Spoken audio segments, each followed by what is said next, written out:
Allez, c'est parti. Je vais vous montrer comment faire pour que vos PowerPoint soient un petit peu plus intéressants, agréables et surtout pour qu'ils soient plus efficaces. Comme vous pouvez le voir, j'ai commencé à préparer un PowerPoint où j'ai mis les éléments essentiels. On essaye bien entendu de ne pas mettre trop d'éléments. Le PowerPoint est un élément qui est là pour soutenir la parole et non pas pour la remplacer. Par conséquent, on essaye de faire des PowerPoint qui soient visuellement très simples, très clairs, et nous avons un outil qui nous permet de passer d'une diapositive telle que celle-ci à une diapositive telle que celle-là. Pour ce faire, nous allons commencer par activer l'élément conception, si ça n'est pas fait, dans votre ruban. Pour ce faire, vous allez dans Fichier, vous cliquez, vous allez tout en bas dans Options et vous allez sur Personnaliser le ruban à gauche. Vous cliquez dessus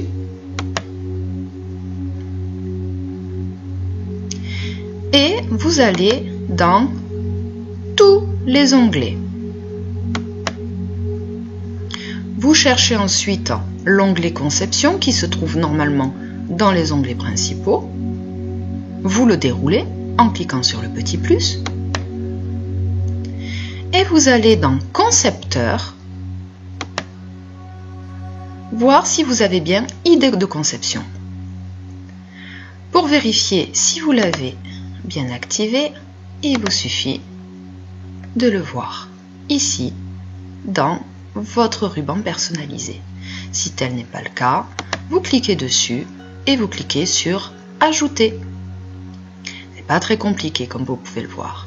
Ensuite, vous faites OK et vous devriez avoir ici un onglet Conception qui s'affiche. Cet onglet Conception va vous permettre de passer, comme je vous l'ai dit, d'une diapositive telle que celle-ci à une diapositive comme celle-ci ou celle-là, beaucoup plus intéressante visuellement. Donc nous allons aller sur Conception et tout au bout ici j'ai mis Concepteur, Idée de conception. C'est un volet d'idées qui va nous permettre d'appliquer des mises en forme automatiques pour notre PowerPoint. Je vais d'abord tester la première. Les verbes, les temps verbaux, les mots des lieux et des temps. Je peux avoir quelque chose qui soit simplement de l'ordre de l'organisation pour bien mettre en valeur ce qui se dit. Je peux avoir une organisation qui mettra en avant le titre ou alors une organisation qui mettra les termes de mon PowerPoint en avant. Personnellement, je vais plutôt choisir, allez, celui-ci. Je trouve que les petits logos qui ont été utilisés ne sont pas très représentatifs. Donc, je vais aller dans Changer d'image à partir d'icônes et je vais voir ce qui est en rapport avec le temps.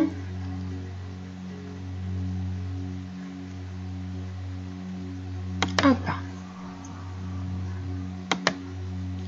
Je vais mettre un petit nuage à la place d'un nuage qui pleut parce que je trouve que un petit nuage c'est déjà pas très positif. Si en plus il pleut, ça met mon diaporama dans un élément un petit peu trop négatif. Je vais faire la même chose pour vous remontrer comment cela fonctionne à partir d'icônes.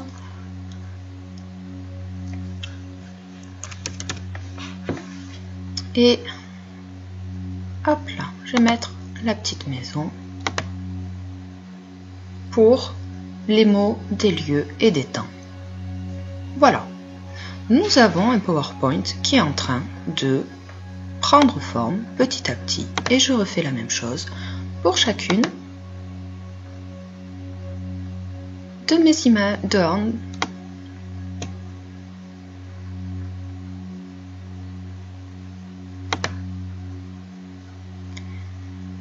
Je refais la même chose pour chacune de mes diapositives. Si je veux quelque chose d'un petit peu plus simple, hop là, je peux mettre en avant mon titre. En ce qui me concerne, je vais utiliser la lecture naturelle. Je peux bien entendu, si je le souhaite, laisser tel quel mes diapositives. Je peux avoir des organisations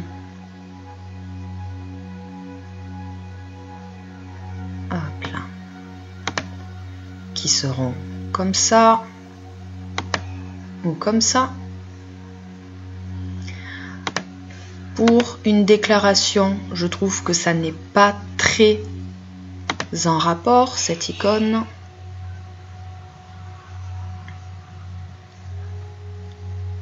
Donc je vais en chercher une.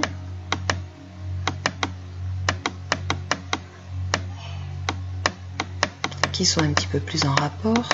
Comme vous pouvez le voir, il y a énormément d'icônes et on peut vraiment trouver ce dont on a besoin. Donc pour la déclaration,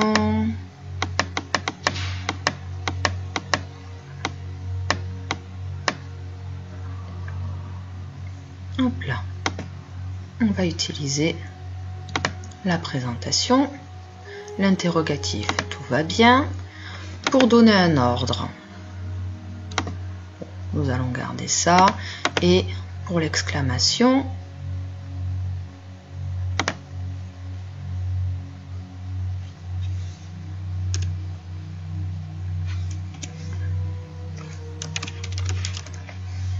hop là,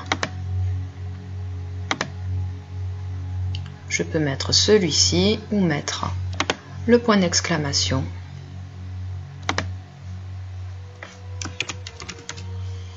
Tout simple.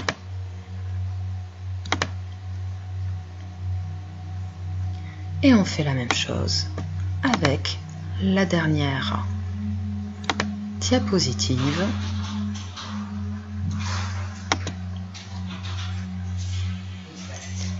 Et voilà, c'est fini.